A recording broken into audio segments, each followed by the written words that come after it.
Medical centre Dhaka শহরের প্রাণকেন্দ্রে অবস্থিত একটি রাজকীয় স্থাপনার মতো দেখতে পুরনো বিল্ডিং। শাহনাজ জোহরা চৌধুরীর নামে নামকরণ করা হয়। পূর্ণ নাম বেগম শাহনাজ জোহরা চৌধুরী, রাশিদ পরিবারের পরিচিত মা সাহেবা নামে। প্রতিষ্ঠা হয় প্রায় ৩৫ বছর আগে। বিলকিসারা রাশিদের শাশুড়ির স্মৃতিতে এই হাসপাতালটি প্রতিষ্ঠা করেন। সেবা করতেন বিনা স্বার্থে। তার সম্মানে এই হাসপাতাল তৈরি করা হয়, যেখানে চিকিৎসা সেবার পাশাপাশি একটা মানবিক দৃষ্টিভঙ্গি বজায় রাখার চেষ্টা করা হয়। হাসপাতালের ভেতরের কাঠামোটি যেমন ঐতিহাসিক, তেমনি আধুনিক চিকিৎসা প্রযুক্তির ছোঁয়াও রয়েছে।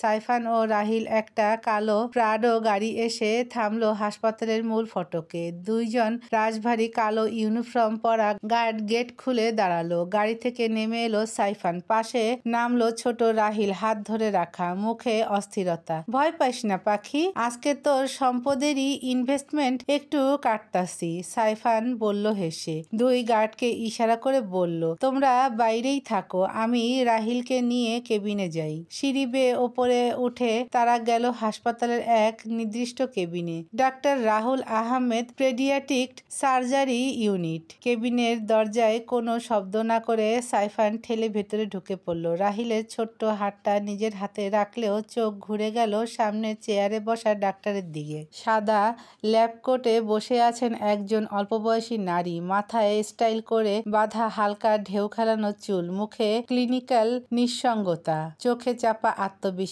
ব্যাজে লেখা ডাক্তার নূরজাহান রহমান। সাইফান কিছুক্ষণের জন্য থমকে গেল, ভাবলো ভুল কেবিনে এসেছে মনে হয়। তারপর টেবিলের ওপরে থাকা ডক্টর রাহুলের নেম প্লেট দেখে বুঝলো না ঠিক কেবিনে এসেছে, কিন্তু এটাকে। তার চোখ ধীরে ধীরে স্ক্যান করতে লাগলো মেয়েটিকে। তারপর হঠাৎ মাথায় এলো এক চমৎকার বুদ্ধি। ওর চোখে একটু দুষ্টু উচ্ছ্বাস। সে একটা হালকা শয়তানি হাসি দিয়ে বলল, এই যে ডক্টর সাহেবা, এই বাচ্চার সম্পদ কাটানোর জন্য এসেছি। নূরজাহান ভ্রুকুচকে তাকালেন। I beg your pardon, what did you just say? মাফ করবেন, আপনি কি বললেন একটু আগে? মানে এই যে ওর পাখিটা মানে সুন্নত করাতে এসেছি, খাত না। পারবেন তো নাকি গোড়া শুদ্ধ উপড়ে দিবেন? দেখে শুনে কিন্তু, বলে মুখ চেপে নিজের হাসি সংযত করলো। Excuse me, and how did you just barge into my cabin? Do you even have an appointment? Do you even know manners? ক্ষমা করবেন, আপনি হঠাৎ করে কেবিনে ঢুকে পড়লেন কিভাবে? আপনার কি কোনো অ্যাপয়েন্টমেন্ট আছে? আপনি কি ভদ্রতা জানেন না? ওহো, এসব বাদ দিন ডক্টর। আপনি এত সুন্দরী যে আপনার হাতেই যদি কাটানো যায় তাহলে তো দুধে আলতা।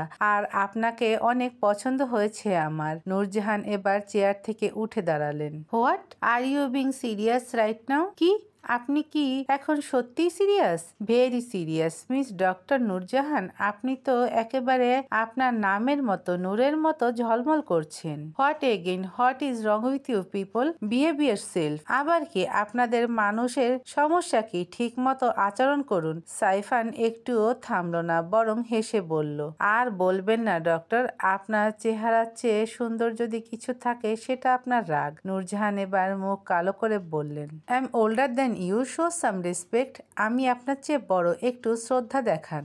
আরে তাহলে তো জ্যাকপট। আমি তো সিনিয়রদের অনেক পছন্দ করি, তাও আবার যদি এত সুন্দরী হয়, লাভেই লাভ, বলে চুলগুলোতে হাত বোলালো। নূরজাহান বিরক্ত চোখে বলল, who give you authority to decide how works here and how doesn't? এই হাসপাতালটিতে কে কাজ করবে আর কে করবে না সেটা সিদ্ধান্ত নেওয়ার অধিকার আপনাকে কে দিয়েছে? যাক, ছোটবেলায় ভাগ্যিস ইংলিশ মিডিয়ামে পড়েছি, না হলে আপনার মতো ইংরেজের কথা বুঝতেই পারতাম না। এজন্য আম্মুকে একটা চুম্মা পাওনা থাকলো।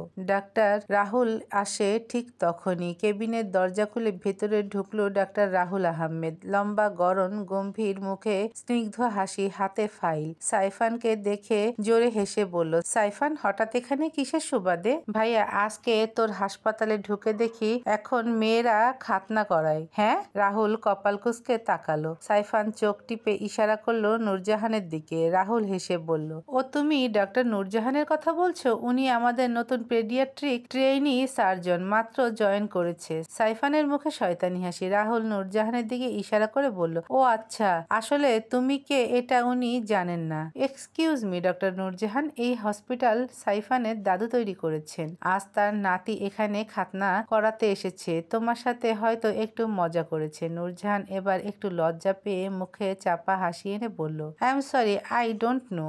সাইফান এবার নরম গলায় বলল, সরি একসেপ্টেড ডক্টর নূরজাহান। আপনি তো আসলেই এক ঝলক নূর, আর আপনি সুন্দর হলেও রাগলে আরো সুন্দর। নূরজাহান এবার দাঁত চেপে একটু হাসার চেষ্টা করলো। রাহুল তখন পাশে সাইফানের কানে ফিসফিসিয়ে বলল, এই মেয়েটা তোর হবু ভাবি হতে পারে। আমার মা ওর মায়ের খুব ভালো বান্ধবী, আমি ওকে পছন্দ করি। সাইফান মুখ টিপে হেসে বলল, সে কি ভাবি তো জ্যাকপট। তাহলে তো এই সিনিয়র ভাবির সাথে একটু বেশি মজা নিতে হতো। সাইফান, তুই দিন দিন প্রচন্ড রকমের দুষ্টু হচ্ছিস। দুজনেই হেসে উঠল।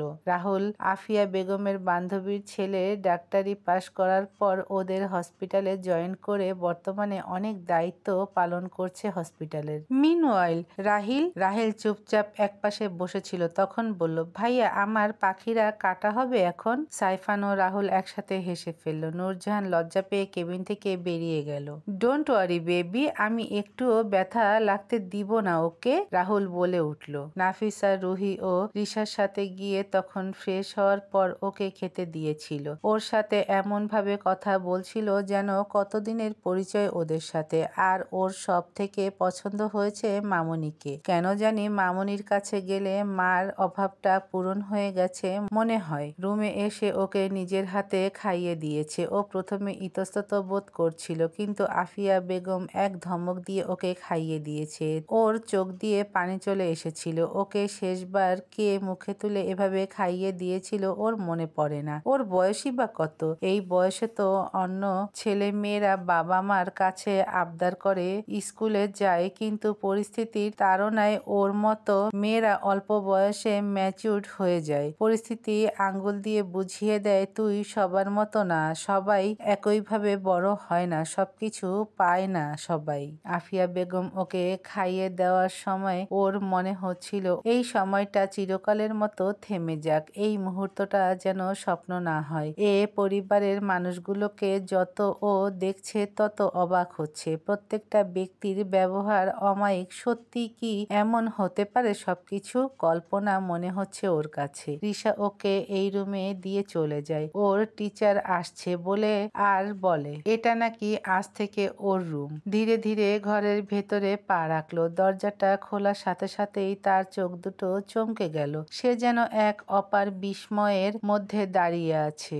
এটা কি আসলেই তার জন্য বরাদ্দ করা কোনো রুম? এই প্রথমবার সে বুঝতে পারছে প্রাসাদ শব্দটার বাস্তব রূপ কেমন হতে পারে। ঘরটা ছিল একেবারেই রাজকীয়। বিশাল ছিমছাম, চোখ ধাঁধানো, পরিষ্কার পরিচ্ছন্ন। দেয়ালে হালকা অফ হোয়াইট রং, তাতে ধবধবে সাদা পর্দা টানা, যেগুলো নরম বাতাসে দুলছিল আলতোভাবে, যেন পর্দার ফাঁকে সূর্যের কিরণ ঢুকে পড়ছে এক নরম সোনালী আলো হয়ে। ছাদের একপাশে ঝুলছিল একটা মোড়া হালকা গোল্ডেন টোনের চ্যান্ডেলিয়ার। ঘরের আলো নিঃশব্দে ছড়িয়ে পড়ছিল যেন স্বপ্নের মতো। ঘরের মাঝ বরাবর রাখা একটি বিশাল খাট, বক্স বেড টাইপ, কাঠের কারুকাজ করা পেইন্টেড হেডবোর্ড, মেরুন ও গোল্ডেন কন্ট্রাস্টে সাজানো বিছানায় পাতানো এক্সকুইজিট শাটিনের চাদর আর আলতো তুলতুলে কুশন। খাটের একপাশে ছোট সাইড টেবিল, যেখানে রাখা একটা আধুনিক ডিজাইনের টেবিল ল্যাম্প, একজোড়া কাচের জলের বোতল আর একটি ছোট্ট ফুলদানি, যাতে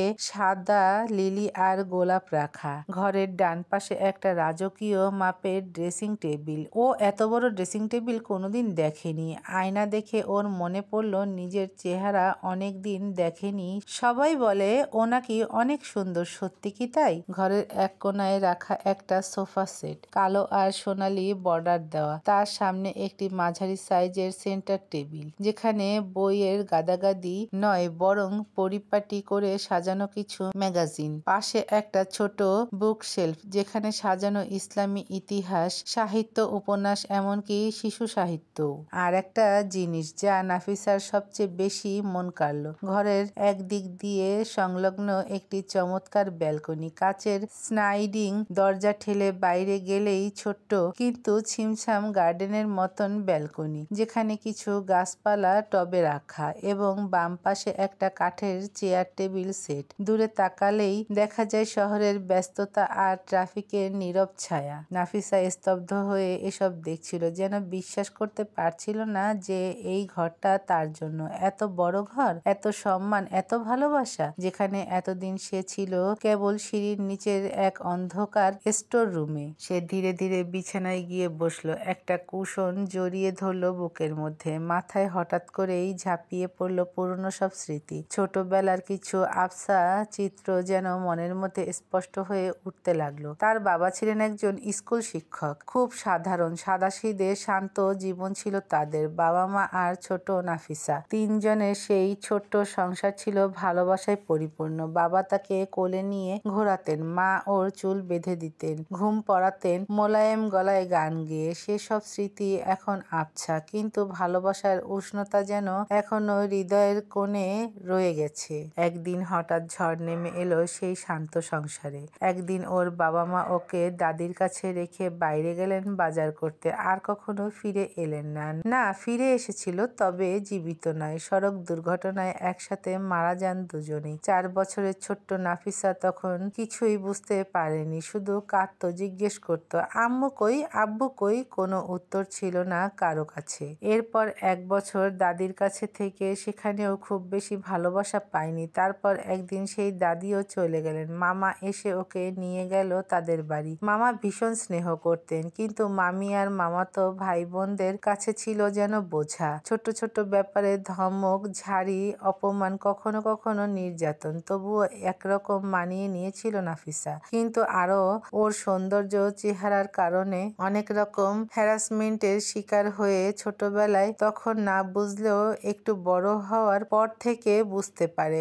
এখনো সে মাঝে মাঝে স্বপ্নে এগুলো দেখে আর ঘুম ভেঙে যায়। তারপর একদিন হঠাৎই বিয়ের প্রস্তাব আসে। নাফিসা তখন বলে, আমি পড়তে চাই মামা, আমাকে প্লিজ বাঁচাও। কিন্তু মামা ছিলেন ঢাকায়, চাকরির চাপে সব বুঝে উঠতে পারেননি। সেই সুযোগে মামি তাকে জোর করে বিয়েতে বসাতে চেয়েছিল। বিয়ের আগের রাতে ওকে বেধড়ক মারধর করা হয়। ওর শরীর কেঁপে উঠেছিল আতঙ্কে, কিন্তু শেষ আশাটা ছিল ওর মনে, যার সঙ্গে বিয়ে হবে হয়তো সে অন্তত ভালো মানুষ হবে। কিন্তু না, বিয়ের আসরে বসে পাশের লোকটি যখন প্রথম স্পর্শ করে বাজেভাবে নাফিসার সমস্ত শরীর ঝাঁকুনি খেয়েছিল। তার মনে হচ্ছিল এখান থেকে উঠে পালিয়ে যায়। গা গুলিয়ে উঠেছিল, বমি আসছিল, চোখে পানি চলে এসেছিল। তখন শুধু আল্লাহকে ডেকেছিল, বাঁচাও আমায়, প্লিজ বাঁচাও। আল্লাহ বোধহয় ওর ডাকে সাড়া দিয়েছিল, কারণ ঠিক তখনই নেমে এসেছিল একজন ফেরেশতার মতো পুরুষ, যে ওর হাত ধরে সেই জায়গা থেকে সরিয়ে নিয়েছিল চিরতরে। এর পর্যন্ত ভাবতেই নাফিসার গাল বেয়ে দুটো অশ্রু গড়িয়ে পড়ল। সে দ্রুত হাত দিয়ে চোখ মুছে ফেললো, যেন কেউ দেখে না ফেলে। ঠিক তখনই টক টক টক, দরজায় হালকা নখ। নাফিসা চমকে উঠল, চোখের পানি গোপন করার তাড়ায় 2 হাতে মুখটা ঢেকে রাখলো কয়েক সেকেন্ড। তারপর ধীরে ধীরে উঠে দাঁড়িয়ে দরজার দিকে পা বাড়ালো। কে? তার কণ্ঠে এক অজানা কাঁপুনি।